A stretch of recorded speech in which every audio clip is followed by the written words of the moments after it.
आज के इस दिलचस्प विश्लेषण में हम एक बहुत ही गहरे और जरूरी विषय पर बात करने वाले हैं।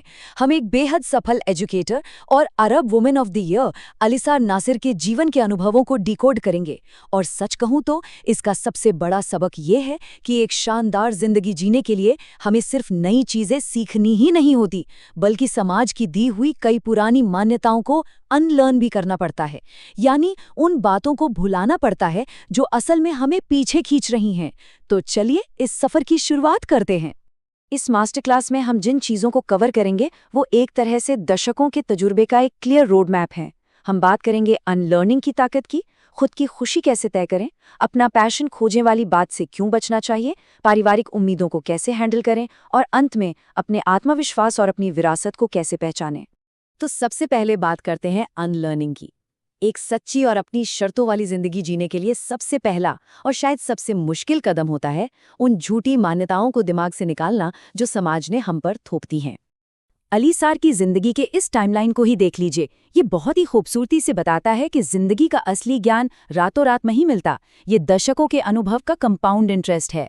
20 के दशक में हम अपना व्यक्तित्व बनाते हैं, 30 में परिवार पर ध्यान देते हैं, 40 में करियर की भागदौड़ होती है और 50 के दशक में जाकर तब कहीं असल में जीवन के वो गहरे रहस्य और सच समझ में आते हैं। इसके लिए बस थोड़ा धैर्य चाहिए।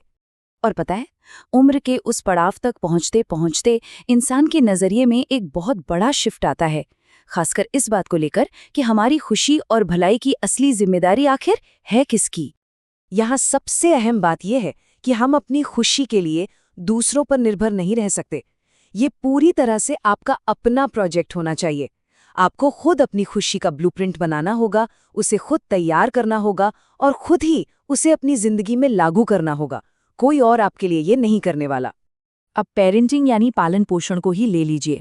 अक्सर हम सोचते हैं कि माता पिता बच्चों की खुशी के जिम्मेदार हैं, लेकिन इसे थोड़ा अलग नजरिए से देखिए। पेरेंट्स को एक मजबूत सपोर्ट सिस्टम बनना चाहिए, बिल्कुल, लेकिन बच्चों की असल खुशी ढूंढना वो उनकी खुद की जिम्मेदारी है। जिम्मेदारी के इस शिफ्ट से एक बहुत ही दिलचस्प और थोड़ा चौंकाने वाला नियम सामने आता है। क्या आप सोच सकते हैं कि एक टॉप एजुकेटर ने अपने स्कूलों में बच्चों को दी जाने वाली करियर की किस सबसे आम सलाह पर पूरी तरह से बैन लगा दिया है?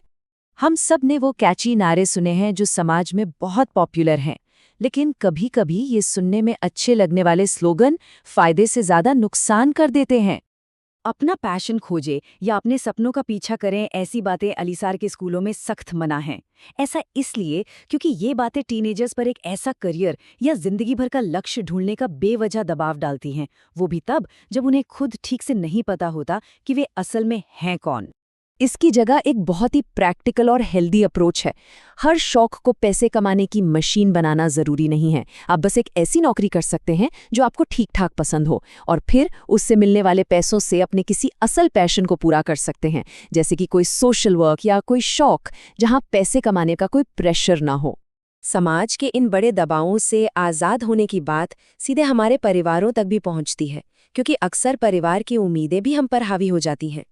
देखिए, अपने बड़ों और संस्कृति का सम्मान करना बहुत ही खूबसूरत बात है, लेकिन हमें उस जहरीली आदत को अनलर्न करना होगा जहां हम दूसरों से होड़ करने लगते हैं या सिर्फ रिश्तेदारों को खुश रखने के डर से अपने फैसले और अपने उसूल बदलने लगते हैं। ये फोकस जब जुनून बन जाए तो नुकसानदायक हो जाता है। बातों को कहने के तरीके में थोड़ा सा बदलाव कितना कुछ बदल सकता है। मुझे तुम पर गर्व है कहने के बजाय अगर हम कहें तुम्हारे पास गर्व करने के लिए बहुत कुछ है, तो ध्यान दीजिए कि ये कैसे पेरेंट्स की उम्मीदों के बोझ को हटाकर सीधे उस बच्चे के सेल्फ कॉन्फिडेंस को मजबूत करता है। जबरदस्त है ना? जब हम दूसरों की मंजूरी के मोहताज नहीं रहते तो हमें अपने खुद के कंपास यानी अपनी अंदरूनी आवाज पर भरोसा करना सीखना होता है। अपनी 23 साल की शादी को याद करते हुए अलीसार बताती हैं कि महज शांति बनाए रखने या परिवार के नाम पर अपनी अंदरूनी आवाज को दबा देना एक ऐसा समझौता है जिसका रिजल्ट शायद ही कभी अच्छा होता है। अपने इंस्टिंक्ट्स पर भरोसा करना बहुत जरूरी है, लेकिन उस आवाज को सुने कैसे? इसके लिए जर्नलिंग का ये शानदार तरीका देखिए।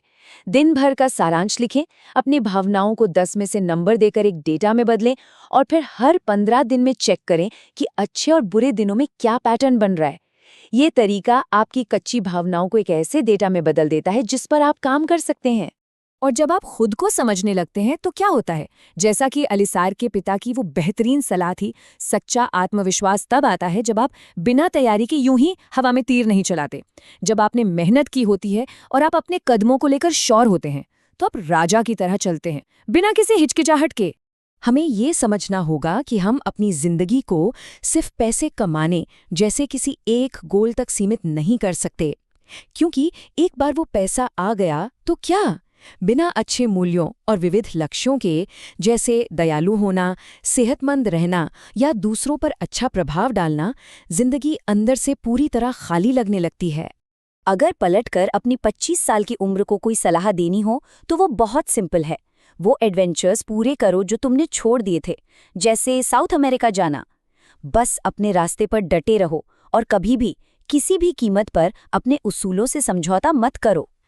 अब जब हम इस विश्लेषण के अंत पर आ गए हैं, तो मैं चाहूंगा कि हम सब इस एक बहुत ही गहरे सवाल पर विचार करें। आखिर हम इस दुनिया से अपने साथ क्या लेकर जाना चाहते हैं और अपने पीछे कैसी विरासत, कैसा प्रभाव छोड़कर जाना चाहते हैं? सोचिएगा जरूर। ये एक ऐसा सवाल है जो जिंदगी जीने का नजरिया बदल सकता है।